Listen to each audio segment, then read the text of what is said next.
গন্ধেশ্বরী ঠাকুর দেখার জন্য বেরিয়ে পড়লাম বাবা মাকে নিয়ে গ্রামের বাড়ির উদ্দেশ্যে। সেই গ্রামের বাড়িতে সন্ন্যাস করে আসার পরে আর গ্রামের বাড়ি যাওয়া হয়নি, তাই প্রচন্ড আনন্দ লাগছিল। কথা ছিল সকাল সকাল বেরোনোর, কিন্তু আমি তো কুম্ভকর্ণ, তাই বেরোতে বেরোতে হয়ে গেল বেলা 12টা। বাইরে ছিল টাকফাটা গরম, তার মধ্যে সুইটির ভেতরে মজা নিচ্ছিলাম আমরা তিনজনে, ঠান্ডা ঠান্ডা কুলকুল করে। বেশ মজা লাগছিল চার দেয়ালের ভেতর থেকে প্রাকৃতিক সৌন্দর্যের মজা নিতে। কিন্তু যেহেতু আমরা দেরি করে বেরিয়েছি, তার জন্য তাড়াহুড়ো লেগে গেছিল প্রচন্ড। রাস্তা যেন শেষই হতে চাইছিল না, কখন যে গিয়ে পৌঁছবো বুঝে উঠতে পারছিলাম না, কারণ দুপুর 2টো বেজে গেছিল। তাই আমি আর থাকতে না পেরে আমার রেসিং ডিএনএ অন করে পৌঁছে গেলাম হরিপালে। গ্রামের আঁকাবাঁকা রাস্তা ধরে যেতে যেতে দেখলাম এক অবাক কাণ্ড।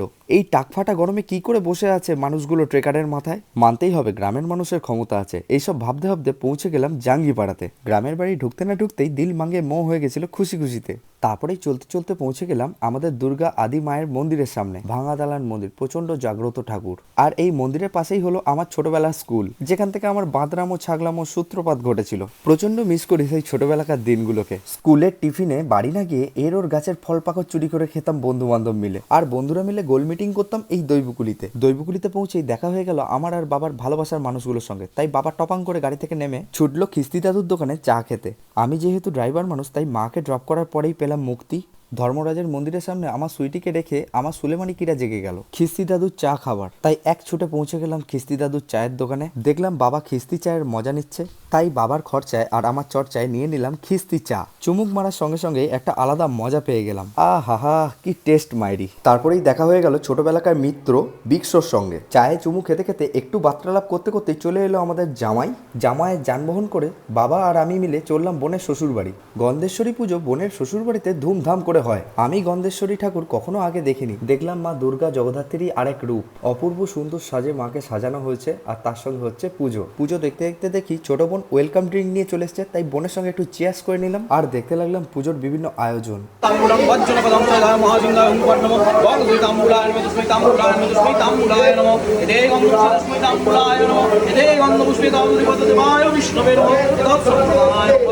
তারপরেই দেখা হয়ে গেল আমার ছোট কাকুর সঙ্গে, আর কাকুকে কোলে নিয়ে নিলাম। তোমার নাম কি? আই রাই, আমাকে একটা হাম দিয়ে দাও। কাকুর সঙ্গে কিছুক্ষণ কল্লাপনা করার পরে চলে গেলাম মিত্রদের কাছে। বোমভুসি মিত্র বায়না ধরলো ধোঁয়া খাবে, তাই ভরদুপুর বেলায় ছাদের মধ্যে জয় শ্রীরাম বলে সবাই মিলে ধোঁয়া ধোঁয়া ধোঁয়া করে ফেললাম পুরো। ছাদ থেকে নিচে নেমে আয়াম তো অবাক, দেখলাম কুমারী পুজো হচ্ছে গন্ধেশ্বরী ঠাকুরের। ভারী মিষ্টি লাগছিল পুচকে মেয়েটাকে দেবী রূপে। পুজোর শেষে কুমারী ঠাকুরের সঙ্গে বোনের একটু ছবি তুলে দিলাম। ফটো পর্ব শেষ হওয়ার পরে কুমারী ঠাকুর বোনের কোলে কোলে বেরিয়ে পড়লো বাড়ির বিভিন্ন ঘরে পরিভ্রমণ করতে। আর আমি চলে গেলাম মিত্রদের সঙ্গে পেট পুজো করতে প্যান্ডেলে। টেবিলে থালা পড়তে না পড়তেই মন্ত্র পড়ে দিলাম ইরিম বিরিম পেট পূজায় নমঃ। নিরামিষ ভেজিটেবল চপ দিয়ে শুরু করলাম। তারপরেই চলে এলো গরম গরম কচুরি আর পনির চানা। সেবা নিতে না নিতেই চলে এলো আলু কপির রসালো কষালো তরকারি দিয়ে সোয়াদ করে মেখে খাওয়ার জন্য নিয়ে নিয়েছিলাম মুড়ি। শেষ পাতে চলে এলো পাঁপড়, চাটনি আর অমৃত। শেষ পাতে দইটা খেতে অমৃতই লাগছিল। চেটে পুটে সাপ করতে না করতে চলে এলো কমলাভোগ, রসগোল্লা। চোখের নিমেষে সবকিছু মেরে মাঠ করে দিয়ে রসের সাগরে ভাসিয়ে দিলাম গ্লাসটাকে।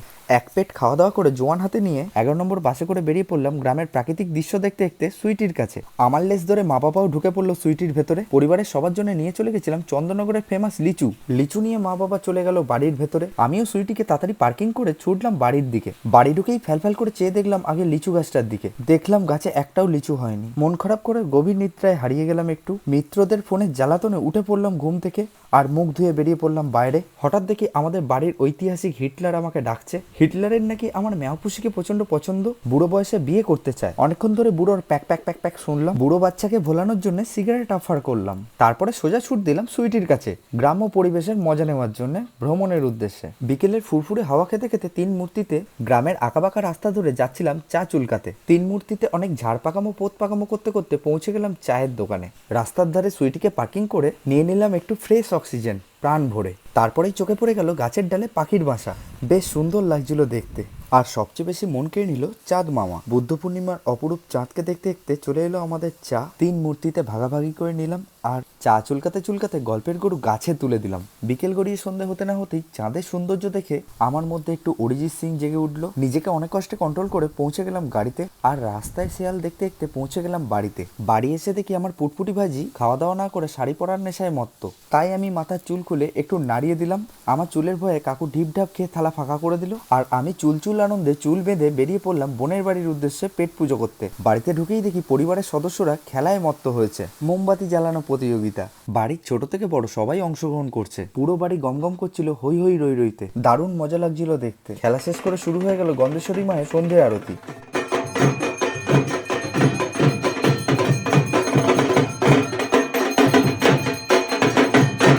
পুজো আরতি দেখে পৌঁছে গেলাম খাবার টেবিলে। গিলিগিলি করে লুচি মেরে মাঠ করে নিয়ে নিলাম মুড়ি। চব্বচস্য করে মুড়ি মেখে খাওয়ার মজাটাই কিছু আলাদা লাগছিল। পেটায়নামা করার পরে গন্ধেশ্বরী মাকে শেষবারের মতো প্রণাম করে বেরিয়ে পড়লাম বাড়ির পথে। গান্ডে পিন্ডে খেয়ে পেট ফুলে কাশিরামের ঢোল হয়ে গেছিল। গাড়ি চালাতে প্রচন্ড অসুবিধা হচ্ছিল। তার মধ্যে ছিল রাস্তায় গাদা গাদা ট্রাফিক, আর রেল লাইনের গেটে দাঁড়িয়ে দাঁড়িয়ে সময়ের পুরো ময় হয়ে যাচ্ছিল। অনেক বাধা বিপত্তি কাটানোর পরে ফাইনালি 12টার সময় পৌঁছে গেলাম চন্দননগরে। টুকুর টুকুর করতে করতে ঢুকে পড়লাম বাড়ির ভেতরে। উফ, হাফ ছেড়ে বাঁচলাম। বন্ধুরা, আজকের মতো টাটা। ভিডিওটা ভালো লাগলে লাইক করতে একদম ভুলো না, আর নতুন হলে সাবস্ক্রাইব করে বেল আইকনটা ডাম করে বাজিয়ে দেবে।